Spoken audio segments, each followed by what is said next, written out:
د پیښې تفصیل څه په دا ډول ده چې د هجرت په 4 کال د سفر په میاشت کې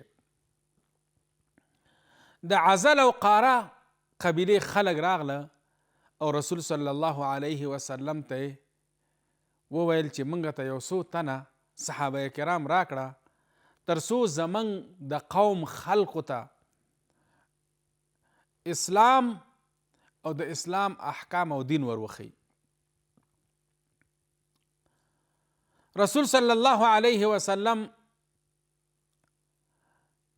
د ابن اسحاق د روایت لمخې 6 تنه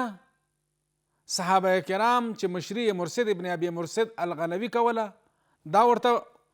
ورکړل، او د بخاري د روایت نه داسې معلومیږي چې رسول صلی الله علیه وسلم 10 تنه صحابه کرام د عاصم ابن ثابت الانصاری په مشرۍ باندې د دوی سره ولېږل. دا 10 تنه نه یوازې دا چې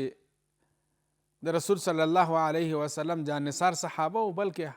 علما او حافظان قرآن هم و.